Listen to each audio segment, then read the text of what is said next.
Welcome to episode 659 of Salsidoparanormal. I'm your host, James Salsido, and tonight I'm sharing true paranormal stories from the web. As always, you can find all episodes of the show, along with links to social media and other ways to contact me, at the podcast page, and that is salsidoparanormal.podbean.com. That's SALSIDO paranormal.podbean.com. Always happy to hear from you all, whether you have comments or questions or topic suggestions or accounts of paranormal experiences.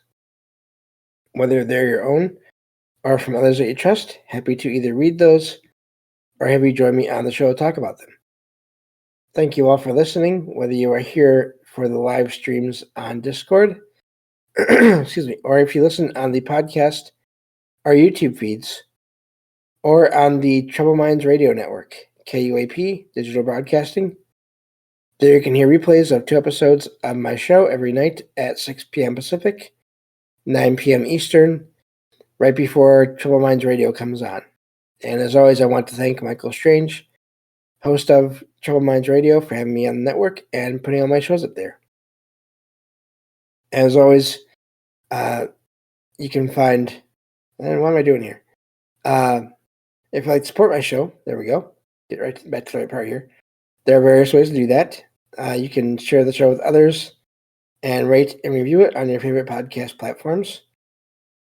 You can find books I've written, paranormal fiction and nonfiction, over on Amazon, including my most recent book, which is my first one connected to the podcast, Salsido Paranormal Experiences, over there. You can also sign up for the Patreon page and get 1 extra True Paranormal Stories from the Web episode every week whenever possible. Or you can just make one-time donations through PayPal. Support is never expected but always appreciated, as there are expenses in making these shows, from equipment to research materials to travel expenses in some cases. So, I think that takes care of everything with all that. And we can get to the true stories here. So getting back to my show document here. This one says... Oops, let me see here. Okay, there we go. My family has had several experiences with what seems to be a doppelganger of my uncle over the past few years. Also, just to stop there, it's amazing how these things happen where I find so many of these stories and I'll get groups of 3 or 4 or 5 of them almost in a row that are similar, and I don't plan that. It's just what I end up finding, and I put them in the show file to be read in the order that I find them, and it just happens. And it is really, really amazing how that works. I have no idea, but it happens. So, anyway. If you're wondering what I'm talking about, listen to the previous episode if you haven't, and you will understand, I guess. So, it says 3 family members have reported seeing my uncle walking around the apartment while he was actually asleep in his room. My family would see him walk to the bathroom, but when they checked, he was never there. Instead, he was found still asleep in his bed. In a separate incident, my grandmother, mother, and aunt saw him walk to his room, but when they went to check, he wasn't there. He was in the living room, watching TV. Excuse me, fully awake. My uncle's car has started by itself. And when my family asked why he turned it on, he showed his car keys were in his room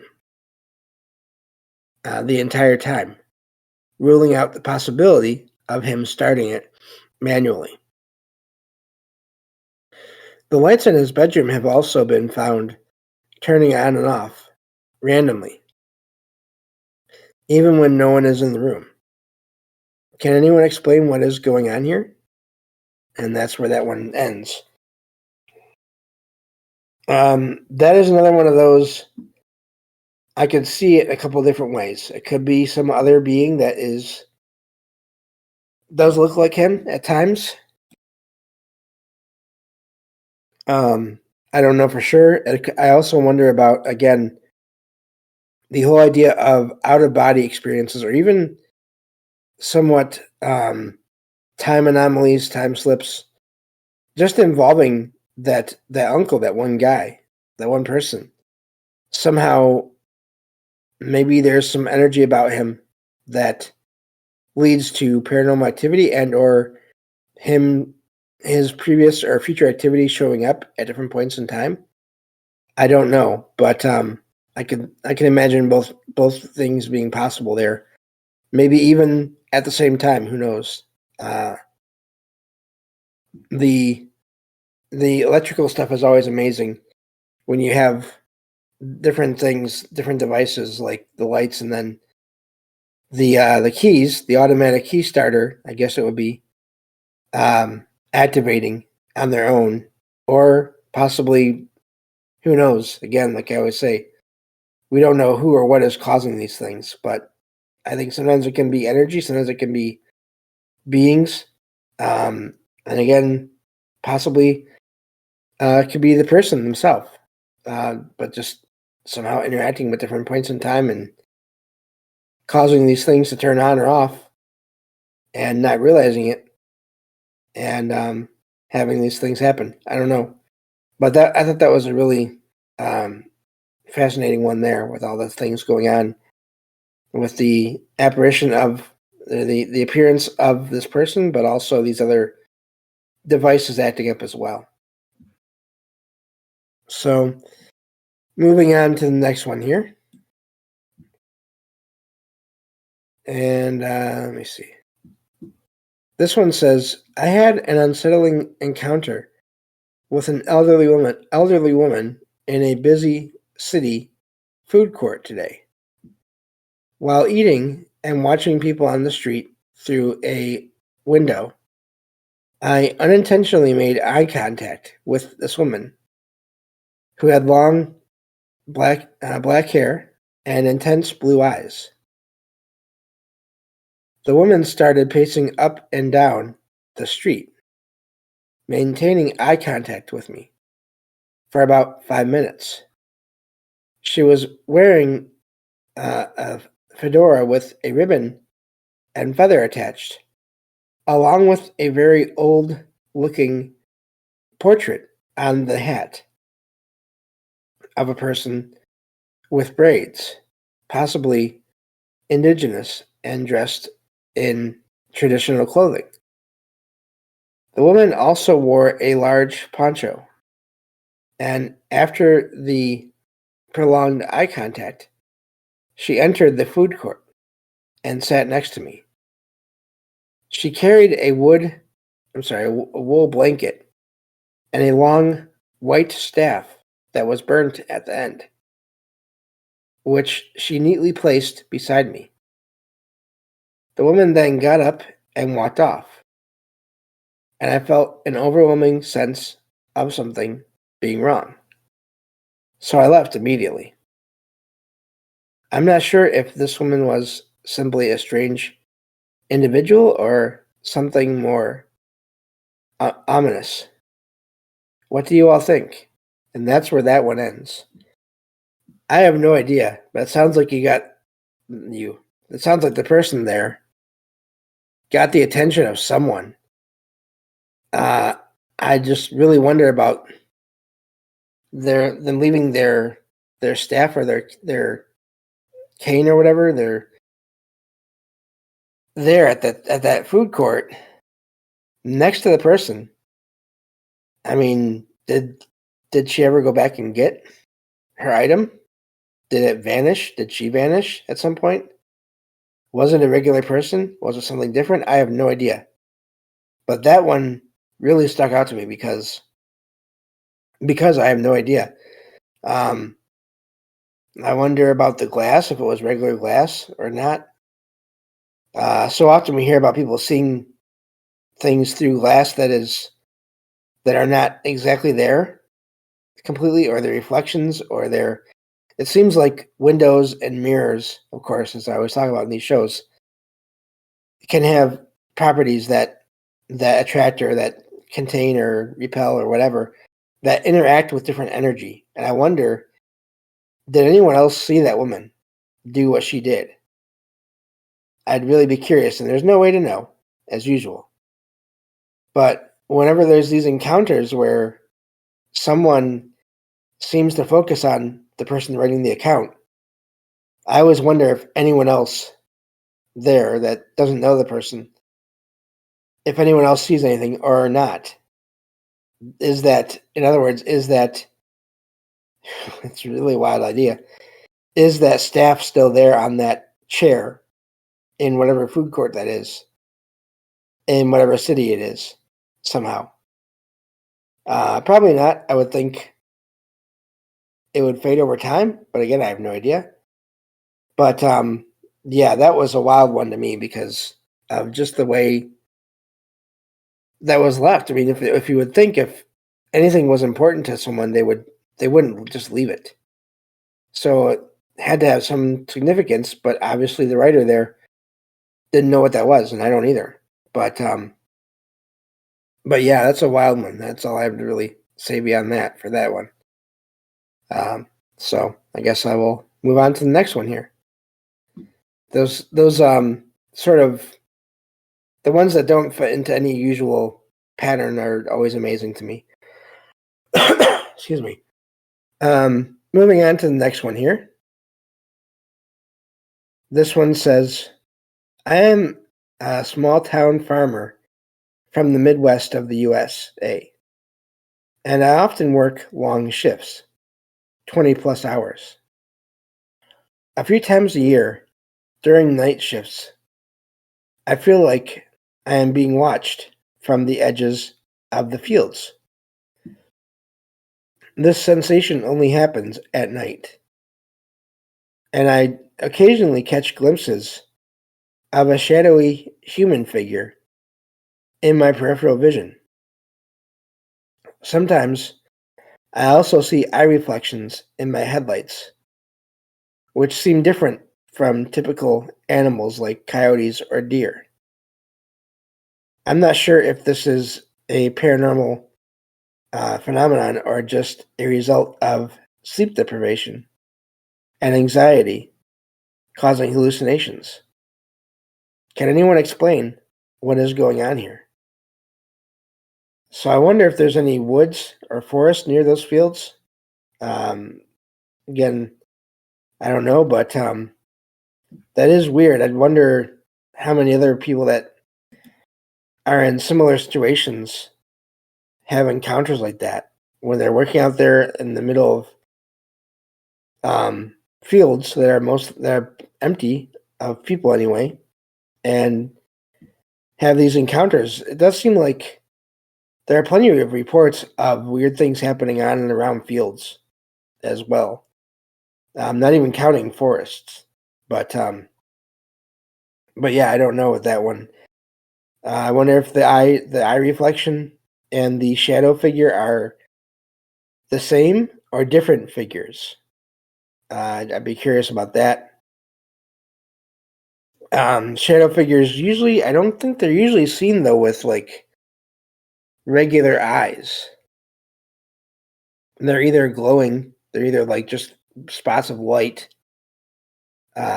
whether it's red or orange or whatever, yellow. I can think in some rare cases. I feel like I've heard of other colors here and there. I don't think I've heard of one having like a shadow with human-looking eyes, but that's not to say that that can't happen because we don't know how all this works.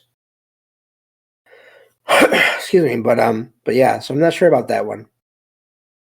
And but that's hopefully that's where all that stays with that person. Doesn't ever get too close. I wonder if whatever they're seeing has a connection with the land that goes back further than the person does. Maybe that's why they're being watched, and maybe that's why nothing else hopefully has happened. Is whoever is there notices that this person is sort of trying to work this land in a hopefully a good way, I would imagine. But yeah, that's all I can think of for that one. I don't know. Moving on to the next one here. Let's see here. This one says, I never believed in ghosts or the paranormal until a recent experience convinced me otherwise. This happened in my great-grandmother's house, particularly an unused basement bedroom, where two family members passed away at different times on the same bed before I was born.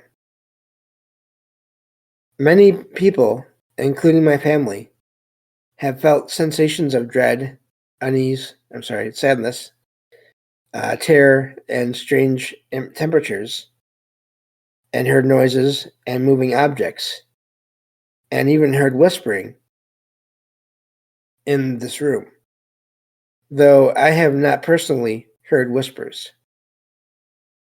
Okay, so the funny thing to me about that is that implies, have they experienced everything else? That's a lot to experience.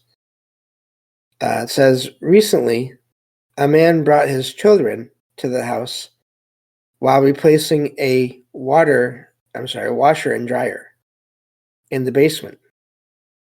The kids innocently asked about people in the room, though no one was there but the children, and they became too scared to return to the basement.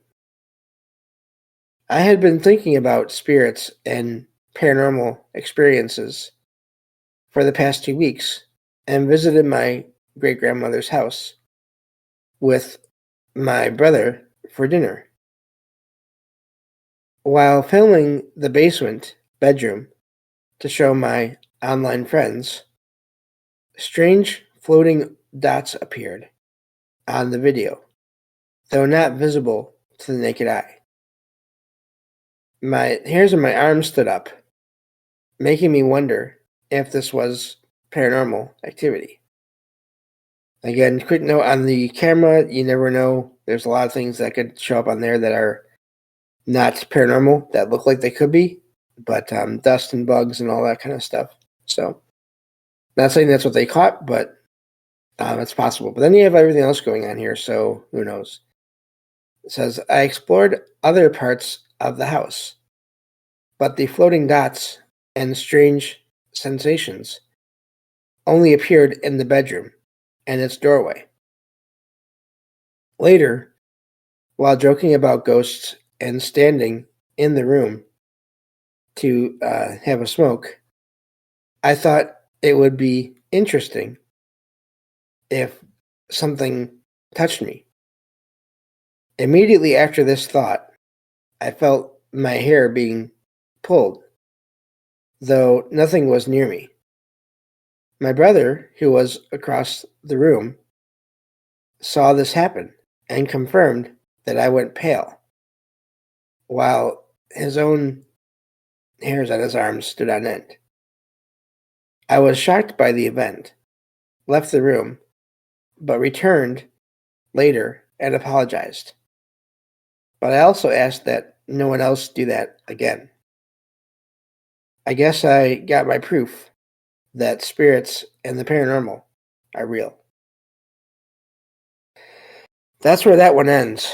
There's a lot to unpack in that one in a way. A lot of activity that seems to happen in the room to other people, not just the writer there. I don't know why.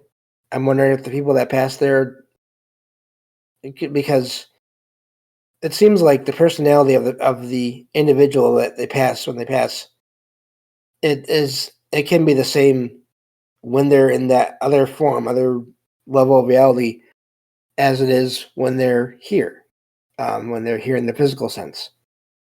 So I wonder what the history is of those two family members, what kind of people they were. It sounds like the writer didn't know them because they were born after they passed. But But yeah, it sounds like there's two people in that room, possibly. Or there's just some really intense residual energy there, but I sort of lean away from the residual and all being residual because of the apparent thought communication somehow, or the reading of thoughts that went on in the last part there. But yeah, and then the kids, of course, you have kids claiming there's people in there when there's no one there. Does seem like kids and people who are closer to the end of life seem to be able to pick up on different energies and beings that are present that others can't. So, and then, yeah, it sounds like at the end there, the writer wanted some kind of evidence, more direct evidence, and they got it. I do like that they went and apologized, but then also asked not to have that happen again. But I just wonder if maybe recording a video of the room was maybe a bit too far for whoever was in there. I can imagine that. You hear about that in different places where people that try to investigate are sort of told to get out, or things happen to make them not want to be there. And I don't always think it's negative, like a evil presence there. I think in some cases people just don't want to be bothered. If there is anyone there in a spirit form or in any other level of reality, however that works, and you have strangers coming into that are suddenly setting up cameras and microphones everywhere, in a place that you think of as yours, I don't think I'd be happy either.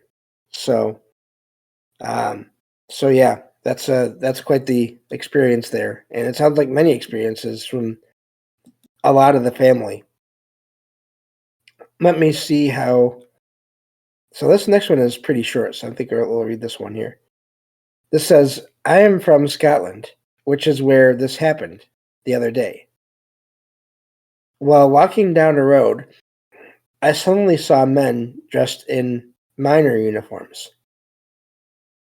That's MINER. "The men had overalls, dirty faces, and an ashy smell.